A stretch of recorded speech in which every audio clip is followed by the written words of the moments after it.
Ukweli mchungu kuhusu watu wenye uwezo mkubwa wa akili, tunawaita ni magenius. Yaani kama wewe unajiona kama una uwezo mkubwa wa akili, hakikisha unaisikiliza video hii.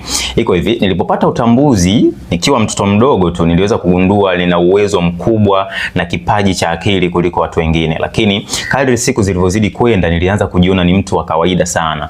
Na mpaka ilipofika mwaka 2024 nilijiona nipo mtu wa kawaida, even though kwamba nilijua ndani yangu nina kitu kikubwa sana ambacho ni cha tofauti na watu wengi. Lakini nilivyoanza kusoma vitabu na kuanza kuwasikiliza mamentors wangu ikiwemo Mr. Joel na Nauka, nilipata kuifahamu kitu kikubwa sana ambacho kilikuja kunisaidia kuvumbua uwezo wangu tena na kujikuta narudi katika ile hali ambayo nilikuwa naitaka. Kitu cha kwanza ambacho niligundua ni kwamba kuwa na akili nyingi ama kuwa smart zaidi kichwani bila kujielimisha, kupata maarifa mapya pamoja na kujenga discipline katika hicho kitu ambacho ninakifanya haitoshi kunifanya mimi nikaweza kufanikiwa. Nakumbuka mwanzo nilikuwa ni mtu ambaye ninaelewa vitu kwa upesi, ni mtu ambaye nilikuwa najiona kabisa soon as possible na kwenda kufanikiwa. Lakini vipi, nikirudi nyumbani motivation inakata, najikuta nalala usingizi, naamka, lakini I'm still najifariji kwamba I see one day yes. Yani nikiona watu wamefanikiwa mtandaoni najiona yes na mimi yani soon as possible ananishinda na huyu huyu naye mbona namweza kabisa, lakini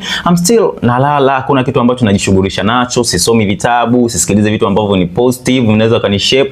Inakuwa ni mtu ambaye I'm lazy totally, lakini kila siku nakuwa na matumaini kwamba ipo siku nitainuka, jambo ambalo halikuweza kunitoa pale ambapo nilikuwa. Nitaendelea bado kuwa mtu wa kawaida mpaka nilipoanza kuchukua action, nikaanza kufanya kazi polepole, nikaanza kusoma vitabu, nikaanza kuamka usiku kufanya affirmation, nikaanza kumeditate, nikaanza kusikiliza vitu positive, nikaanza kuwasikiliza mamenta. Pale ndo nikaanza kuanza sasa uwezo wangu unaanza kuexpose taratibu. Na hii inakuwa ni step by step. Hawi ni kitu ambacho kinatokea tu ghafla binivu, hapana. Kinahitaji consistency, kinahitaji nidhamu ya hali ya juu, lakini pia kinahitaji commitment. Kwa hiyo nilipoanza kufanya hivyo, nikaanza kuona sasa uwezo wangu unarudi. Sasa nina uwezo wa kusoma vitabu, sasa nina uwezo wa kuzungumza kwa confidence. Unajua katika kile kipindi ambacho nilikuwa nahisi nina uwezo mkubwa, of course nilikuwa nao, lakini nilikuwa sina chochote ninachokifanya kuweza kupalilia uwezo wangu. Hata uwezo wa kuzungumza ilikuwa ni ngumu sana. Nilianza kuwa ni mtu wa aibu, nilianza kuwa ni mtu ambaye siwezi kupresent mawazo yangu mbele ya wengine. Nilikuwa ni mtu ambaye siwezi nikasimama mbele ya kamera nikazungumza chochote.